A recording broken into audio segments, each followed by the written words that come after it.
So, hello, my name is Beatrice Gondon, Executive Director of ATTIR. I'm with Annie here, of the ATRI, and the Executive Director of Alain, the Executive Director of the CRC. We're very happy to have you for this webinar and bringing our three groups together. So, the session today is part of the efficiency and collaboration between the three organizations to promote sharing of experiences to you, Kim. Good morning, everyone. Thank you for joining us. I have the privilege of introducing the three speakers that are going to be blessing us with their time today. Sister Margo Ritchie is from the, I put a French accent on that. It's the influence I have from all of you. Sister Margo Ritchie is from the congregation, is the congregational leader with the Amalgamated Sisters of Saint Joseph in Canada, and she's been in that role for 9 years. She's coming to us from London, Ontario. Sister Claire Houde is the Provincial Superior of the Emily Gamelin Province of the Sisters of Providence and has been in that role for 7 years. She was also a general treasurer for many years for the congregation and was the first president for ATTIR as well and has now been in that role since 2017. And then Danielle Sylvestre is the Director of Administration and Finance with the Sisters of Sainte-Anne and has been doing that for 15 years. Before this, he was the director for ATTIR for 10 years. Thank you for joining us, you guys.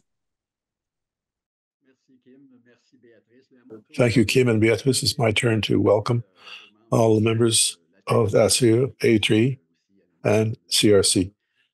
I have the pleasure to present to you to many people know the person who's generously accepted to facilitate this meeting, Sister Laura Hughes. She lay person in Ottawa and works with the Catholic Education in Ontario. She was working at the Parish of Sacred Heart, Sacré-Cœur in Ottawa. Works with the pastoral groups of St. Paul University. And Laura accompanied groups and associations in the discernment process and knows the consecrated life world very well. People who were present at the last meeting of the CRC recognizes Laura. She was facilitator of the meeting at the last May. She's a very gifted, well woman. So welcome, Laura, and thank you for having accepted this task. Thank you for the invitation, she says. So, welcome all of you and to this joint meeting of ATRI, ATTIR, and CRC. You're part of those three groups. Well, it's a joy to see you all here together today, and in particular, get a leadership, governance in your congregations. It's a reality that we all know. The congregations now are calling more and more on lay collaborators, and progressively, the lay people have been working in the administration of the congregations, and now even more and more in the governance of the congregations, of religious congregations. Evidently, we don't need to speculate for in the future that we know that the attendance is going to be increasing more, there will be increasing laity in the future because of the age of the many sisters and brothers. So these three organizations that bring us together today.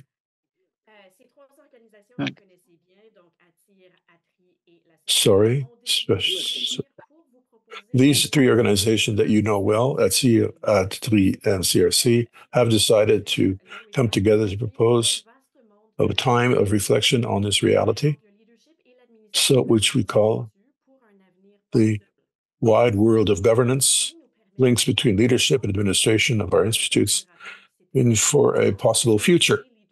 So today we'll be able to hear three people who have worked who've seen the relationship between lay and the religious. and keep on asking ourselves questions as we go forth. We have congregation leaders. We have Margo Ritchie. We have Sister Claire Houde, who's responsible with that here, Mr. Daniel Sylvestre, administrative director, finance director of the Sisters of Sainte-Anne.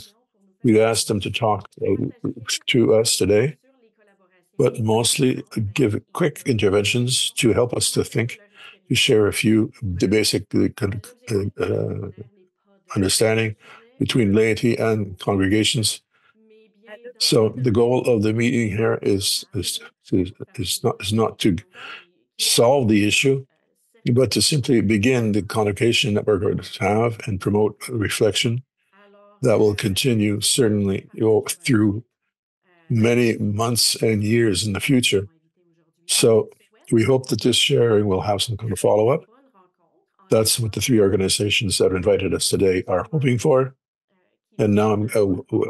Great, thanks so much. Well, I've done some reflecting on this whole theme, as all of you have, on collaboration, partnership, and governance. And I suspect that there's none of us here that disagree with the idea of collaboration. We probably use the language of collaboration and partnership every day. It certainly shows up in congregational direction statements, but where the sticking point lies is in what collaboration looks like concretely on the ground. So today, in the 10 minutes I have, I want to share one story from my own congregational experience. And then from that story and from some wider experience, I want to suggest some of the attitudinal muscles that need to be flexed in order to move through this process of transition so that we can flourish with all that means at this point in our history. So in my own community, as in most congregations in North America, we recognized that change needed to happen. We no longer had sisters to fill certain roles. You get the picture. It's strange to me when I look at it, we often think of better ideas when our backs are against the wall. And sometimes I think that's some of the position that some of us feel in. We thought we were doing a pretty good job at integrating the voice and the experience of our lay staff and our decision-making. And actually, I'd say I think we were doing a pretty good job. But then something new happened. LCWR extended an invitation to each congregation to invite 2 of their senior lay staff to the LCWR meeting in Houston, Texas last year. And so we invited our director of human resource and our director of finance and investments. They had a chance to meet with other lay collaborators, their counterparts, and the experiences being shared were obviously quite similar. On our return, one of the directors, our director of human resource, said that she had an idea. If we could hire someone to do part of her present role, she would be willing to take on a new role within the congregation, the director of future planning. Since she said she would be more useful to us as a congregation in this role, and since she had a long history within the congregation and people trusted her, we knew that this would be a good choice. So we, the leadership circle, met and in about 5 minutes decided to move down that path of inviting her into this new role. Tout en anglais. At about the same time, we asked 4 of our sisters, I'm just going to wait. Clique sur ça. Désolé, vous pouvez continuer. Okay, that's good. At about the same time, we invited 4 of our sisters to work on a prototype for what elected leadership could look like in the future, with an emphasis on lay leadership as part of an elected leadership team with equal voice. Now, not to worry, we know there are canonical issues, but we wanted to see if we could stretch our minds as fully as possible. And we presented this prototype to the whole congregation. And so the prototype became not so much a blueprint. I don't think that's the purpose of prototypes. It just is a quick, down and dirty kind of example of what might be possible that gets our thinking going. You know, one of the things that we have spoken about is when we are going through change, one of our consultants once said, you keep moving. There will always be some of us who think that the change is going too quickly. There will always be some of us that are super frustrated because it's going so slowly. And the point is, you must kind of keep moving because we need to see that there is momentum and not stasis. So from those examples I've shared, I just want to look at that muscles that need flexing from my own reflection and that of our congregation. I think the first one is pay attention to the story we are telling. The way we frame the story matters. Is it too bad we can't continue, so we'll have to rely on more collaborators? Or is it we can be co-authors of this new stage of evolution?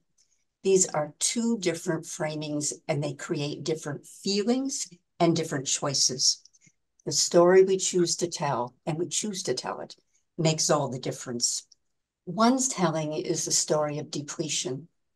The other telling is the story of generativity. Generativity includes loss, but loss does not become the main storyline. Secondly, tell the truth. Things are different. Take out the comparison as we describe the changes that we see happening in our deeper collaboration with lay staff. Phrases like, it'll be so much better when lay people have more of a say, or it'll be so much worse. It's about the same. Take out the comparison. Face the truth. It will be different. And that's enough to say. The third one, trust that our story is bigger than us. Let's trust that we are not the possessors of what we have named our charism. I think it is true to say that every congregation carries a similar origin. The desire to serve the marginalized, the willingness to experience hardship to help that to happen, and the felt experience that we are attracted to and called by a largesse we call God. In a variety of ways, many people carry these desires. So remove the thinking that we are passing on a charism. What we're passing on is a history of our charism, but we know that we're passing it on to people who already have that spirit within them in most instances. The next one, loosen our grip where needed. Know how to tell the difference between our own defensiveness and resistance to change, and what are the boundaries and values that are needed that need to be emphasized. The same staff person that I spoke of earlier, our new director of future planning, we had a conversation and I said to her that I could sometimes feel within myself a certain defensiveness. You know, that used to be my role, that kind of talk. And at other times, when I was speaking, it was because there needed to be a clarity about differentiation. I said to her that I was not always crystal clear which was which at any given moment, and I would need her to help me work that through together. She was also able to share some of her own feeling of loss, of letting go of her former position, and some of that desire to hang on to pieces. So there was that kind of mutual vulnerability is a word that we use a lot these days.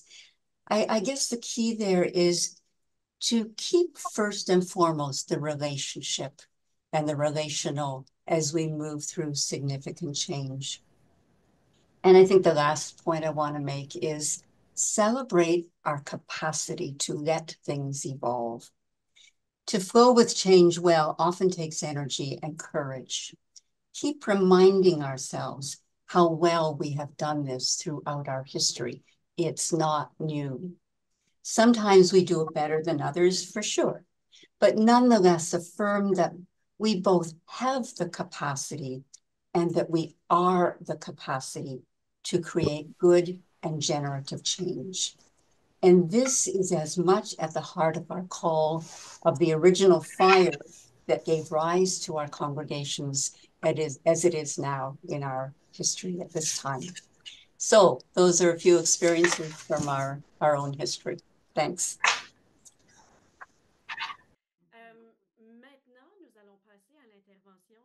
Now we will listen to Sister Claire Houde, who will be talking about the challenges and the issues that we may encounter in a process as we try to share responsibilities and governance. So, Sister Claire, we listen to you.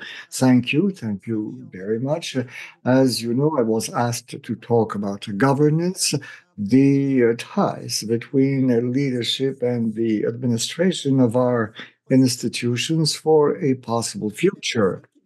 For those who know you or the others, so I've been prepared in finances, but also in biblical studies and also second languages. Beyond what we are learning when we're more or less young, I was able to benefit from the experience of my predecessors in the Sisters of Providence and in other congregations, so counselors, but also the professionals with whom we are in touch.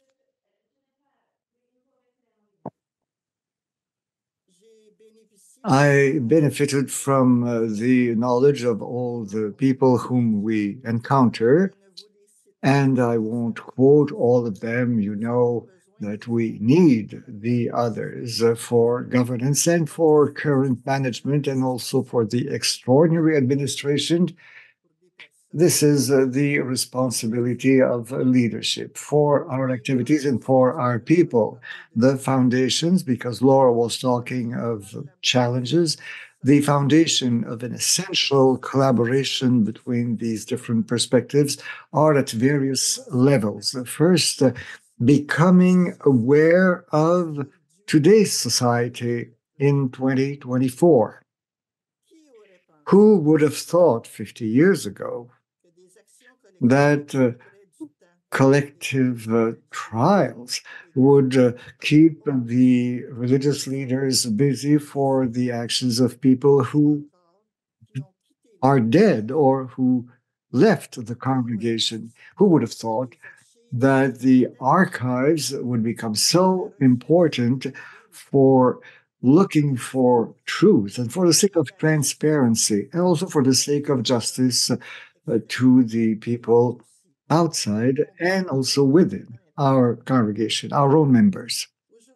Today in our congregations, how are we looking at governance? Did we already think of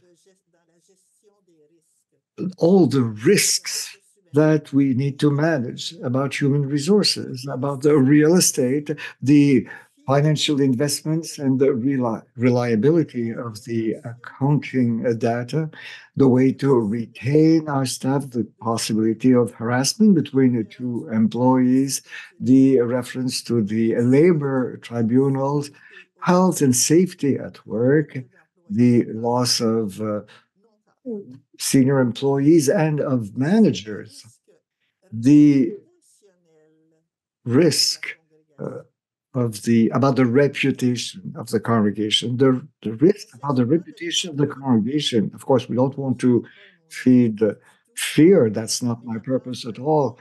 But the basis for an essential collaboration is to start by looking clearly at the reality and looking for answers to the questions that are haunting us. The obstacles that we are confronted with are many, currently, but also in the past.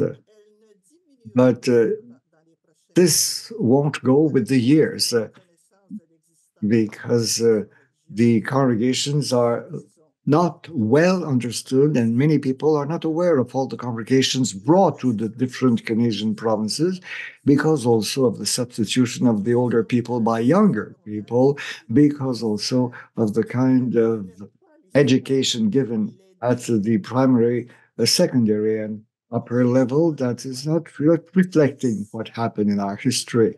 The change in law that may be harmful for congregations, the criteria of today that are being applied to the past are obstacles that should be considered seriously and that we should try to prevent instead of simply having to deal with them.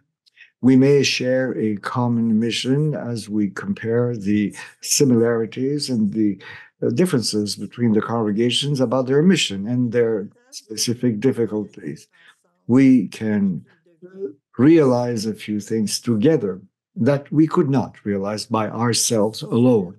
The lack of human resources in our congregations, the expenses that you have to meet when you rely on professionals who will accept to collaborate with you, because we know that it's not really cool today to help religious congregations. Today's meeting is an excellent initiative of our three associations that are investing time and energy for religious congregations that intend to live the same gospel values as religious congregation members looking for spirituality, human and spiritual values. Our three associations share the same gospel values to be lived and to be promoted. The more I go as a member of a religious congregation in Quebec society, the less I recognize the Quebec of my childhood and teenage. Catholicism was much more present. The relationships between men and women were completely different. What have we won since the 1960s? In 2024, with the improvements of modern society, much progress was made. But at the same time, the many conflicts, the wars, and different political powers in many countries are raising serious questions. Children are dying because they're hungry. Some women are being tortured and suffered. In what kind of world are we evolving? I think the best kept secret of our world today is to become aware of the societal realities. And we need to look at those realities realistically and to help one another by investing financial resources, time, and energy so that in fidelity to the gospel, we affirm our capacity to defend our rights, to promote the values taught by Jesus, and to prevent exploitation at all levels. In the past, examples showed, and I quote quickly, the solidarity between religious congregations, especially for the collective trials about the children of Duplessis. Lucien Bouchard was the premier of Quebec at that time, and he was able to settle this question in a matter of 10 years. There are still people who are ready to help religious congregations and who understand the situation because they are aware of what our history has been and our contribution also has been to various groups and to our society.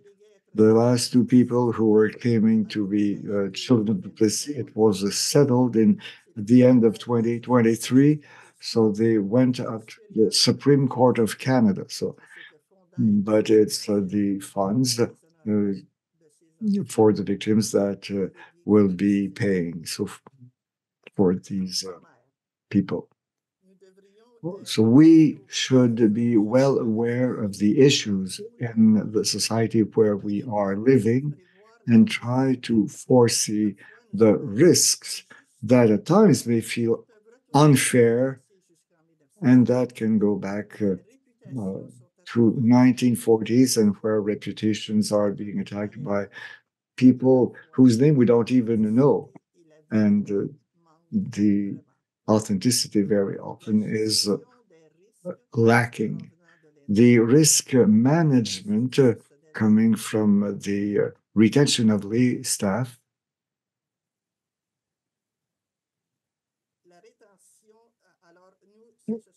So those are responsibilities we have that we need to assume. We will not regret helping one another in the difficult issues to manage. We won't regret reflecting love, compassion, the sense of responsibilities sharing the intellectual and strategic resources and the various type. I've tried, after 30 years of experience, to help our younger members, and I've tried to pass on what I've been experiencing because of the people who've experienced my life within the congregation, also of the congregation, and in the various professional relationships I have. I will conclude. I know that all of this raises questions, but I will leave you another question, so it will be the conclusion of my presentation. Is it more faithful to the gospel to defend legally and practically the rights and the reputation of religious congregations rather than giving the impression that they've been mistaken since they were wrong, since the beginning of their existence, that they did not contribute to build our societies, that their members did not give enough energy for the education, the health, for the social well-being, and for many other human services. I thank you for your attention, and eventually I'll be happy to answer your questions. Thank you. Thank you, Sister Claire, for your passionate intervention. So we are grateful for the time that you gave for this intervention. We'll have, again, about 10 minutes in small groups where you should be sent automatically. Again, if you need help, simply stay here and we'll help you find the right breaking group for you.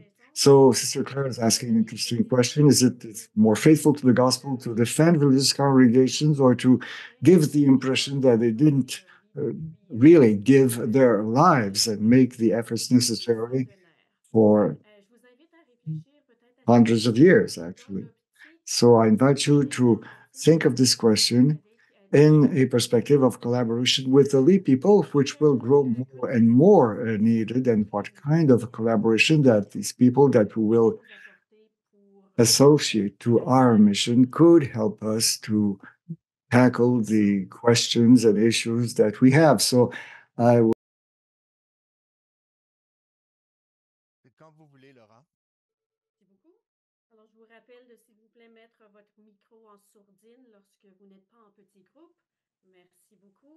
Whenever you want, Laura. So I remind you to please mute yourselves when you're not in a small group. Thank you. Welcome back.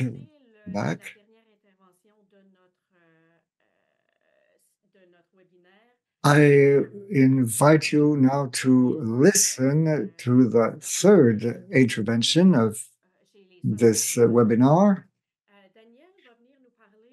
Mr. Daniel Sylvestre is the lay administrator for the Sisters of Sainte-Anne. Daniel will be talking about one of the challenges that we meet when we are launching a collaboration, but even more so when you bring together two types of organizational cultures or two types of different work between religious persons and lay people, how to get to a common vision between lay people and religious women or men. So what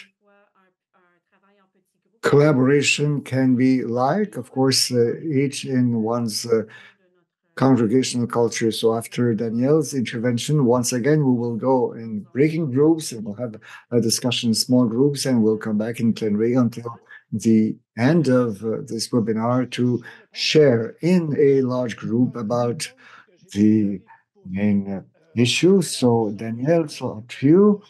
So I don't know if I'll be able to answer all of these questions, but let me share with you what I've been preparing for you.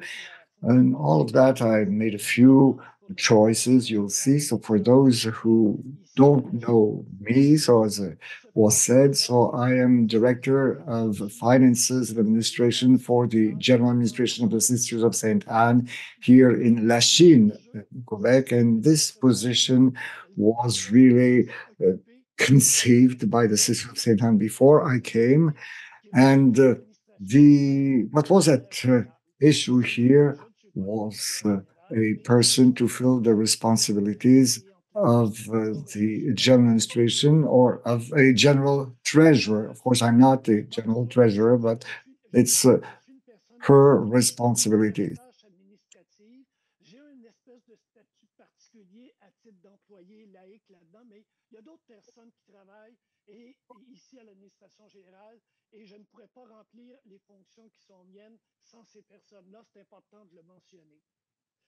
So, sorry, I couldn't fulfill my position with when I mentioned this.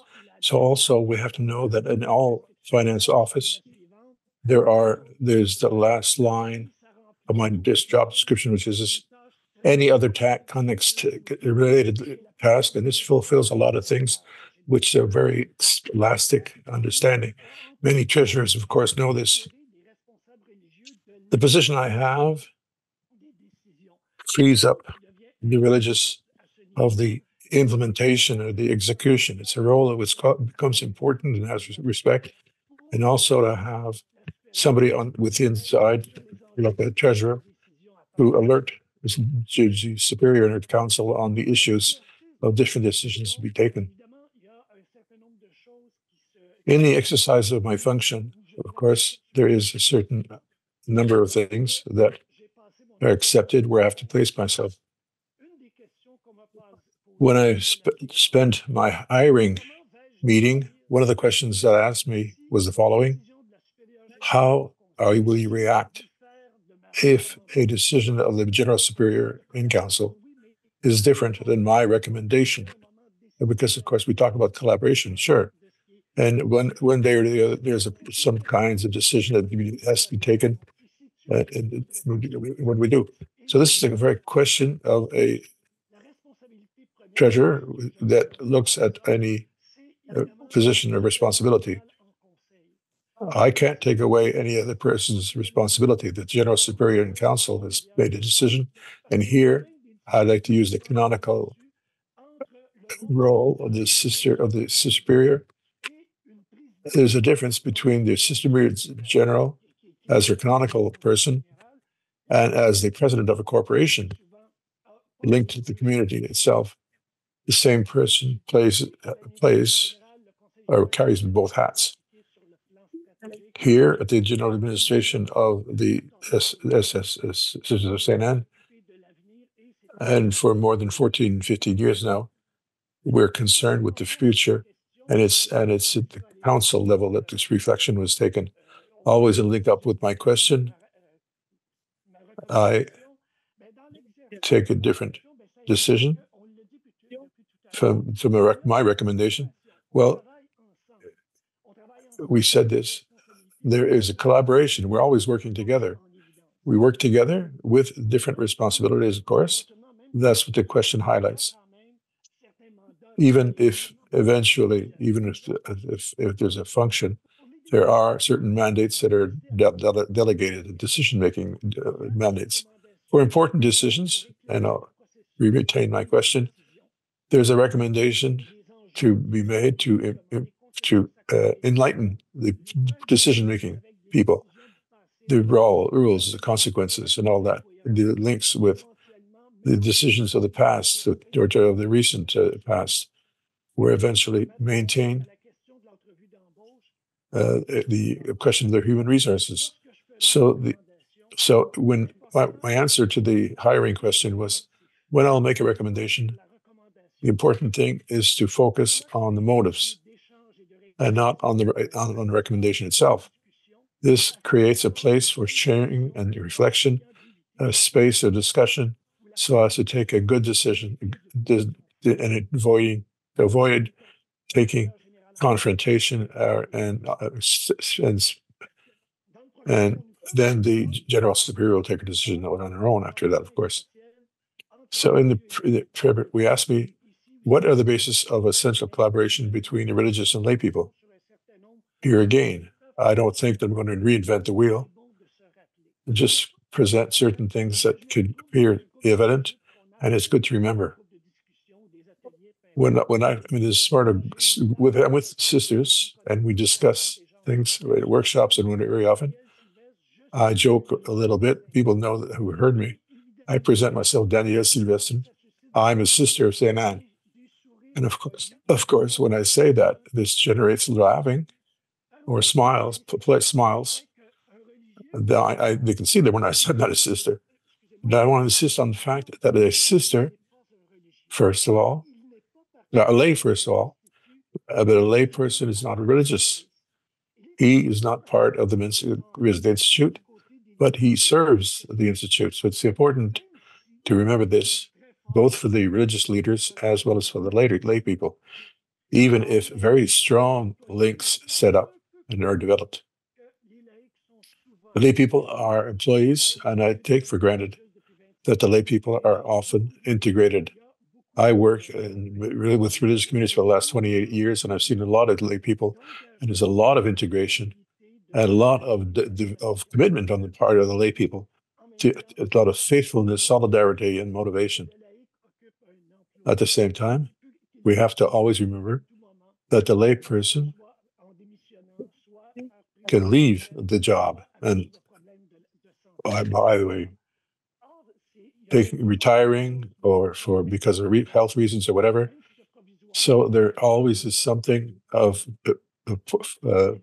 temporary, if that can last for a certain time. In the good operating processes with lay people, the first thing is the respect. We talked about this earlier on in the interventions. Respect of the values that the Institute, religious institute, and the members of the community would uphold by the lay people.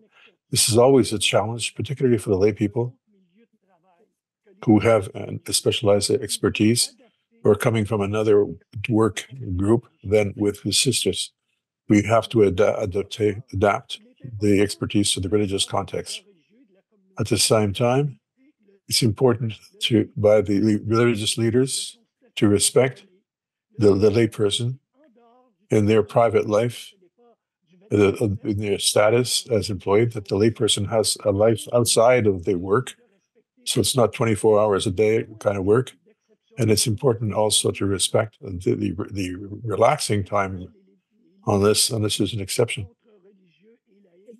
Mutual respect, differences between religious and lay people. Well, this is a source of complementarity.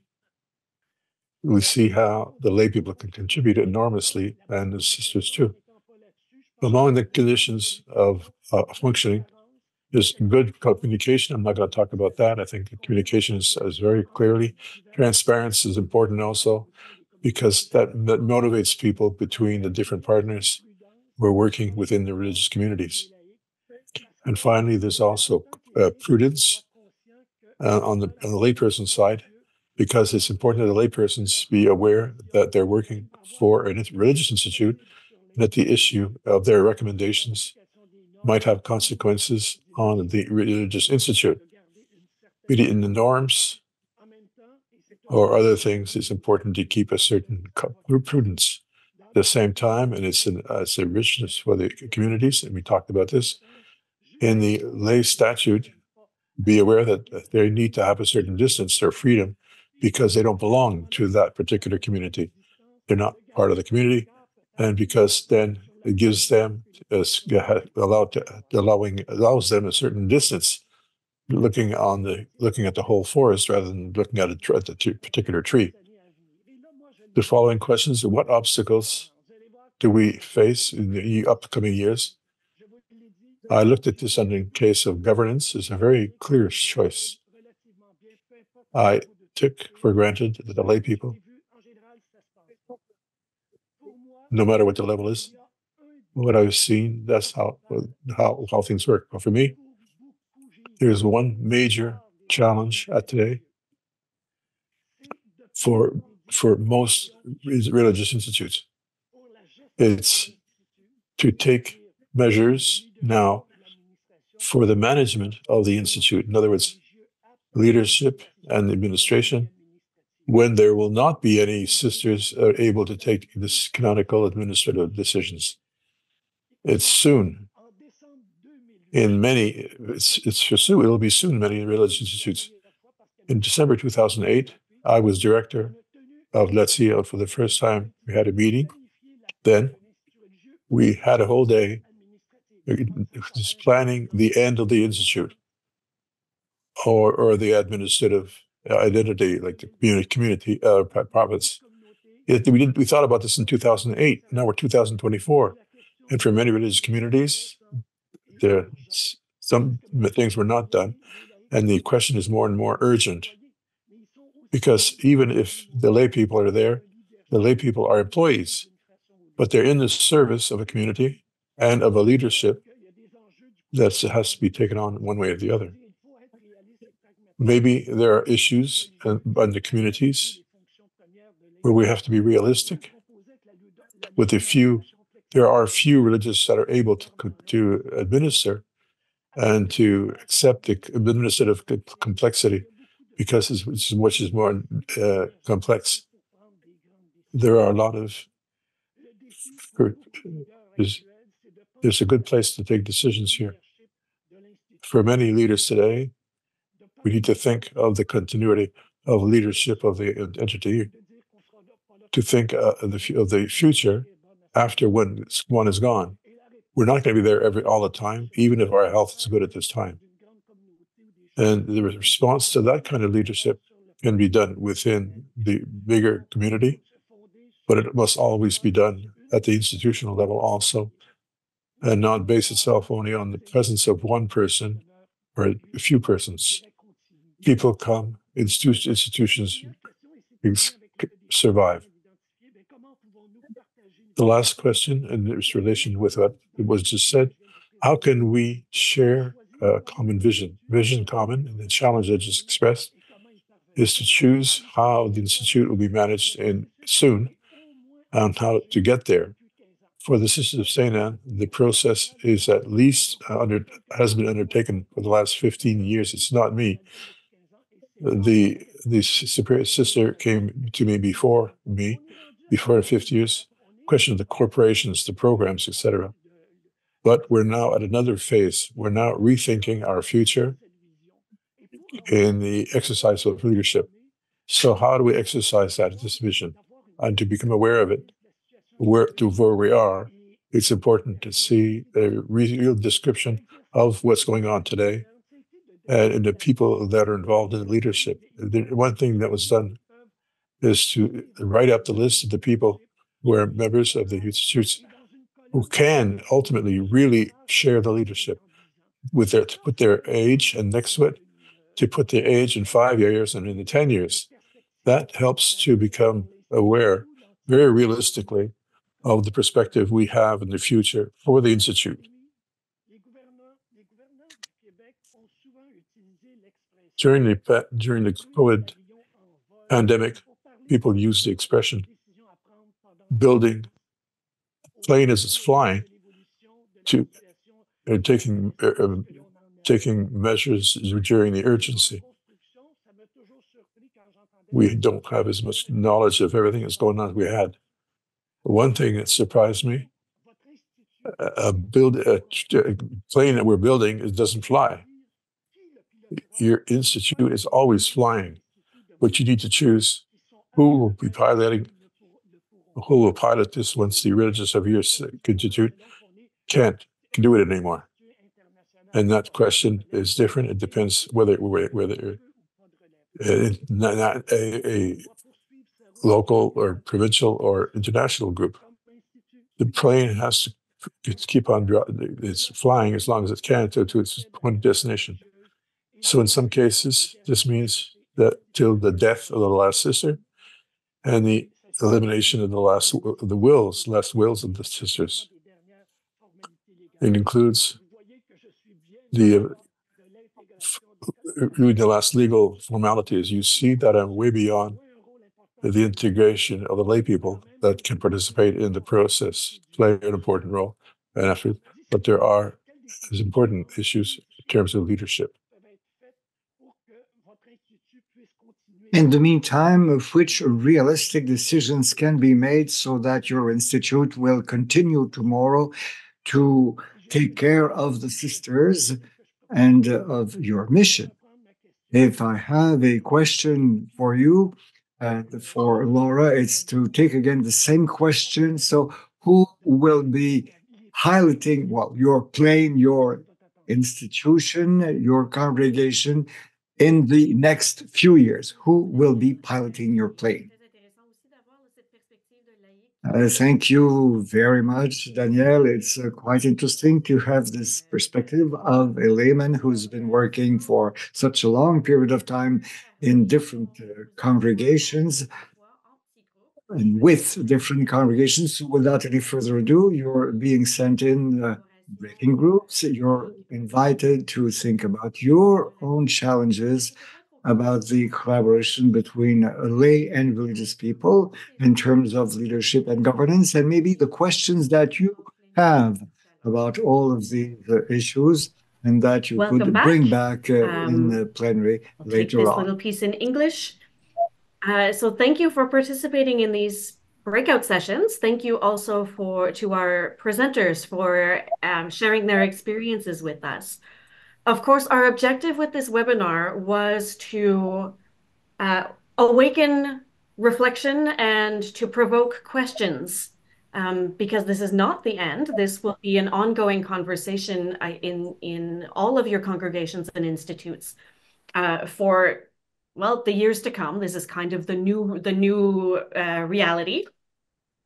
So my questions for you at the end of this webinar, and I'll ask you to put your answers for us in the chat in French or English, it doesn't matter, for our three directors from ATTIR, ATRI, and the CRC to follow up on. If not, you can always email them as well with your questions and concerns. But the questions are the following, and I'll repeat them in French after.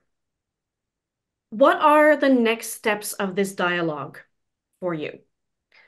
And also, what are your needs, and what are the needs of your congregation or institute in terms of shared leadership or governance between religious and lay people? How can ATTIR, ATRI, and the CRC help you with these? This will help gather information for them to be able to put together more conversation, more dialogue, more formation on this topic. So it's very important for you to give your feedback on these questions.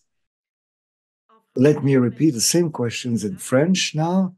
So for you, what should be the next steps in this dialogue? So what should be the next steps in this dialogue? What are your needs and the needs of your congregation or institute in terms of shared governance and leadership between lay and religious?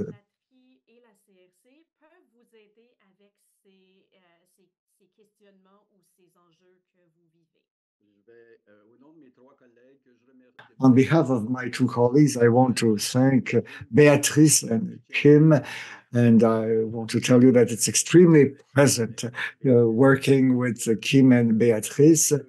I would like also to say a few thank yous. This has been a first common experience between ATTIR-ATRI and the CRC, and I want to tell you that this experience, and Sister Claire, you said it shows the collaboration between these three collaborations and our determination to continue because we are serving the same congregations and our three perspectives together are really complementing one another. So thank you all. You are members of these various organizations. Thank you to my collaborators as well.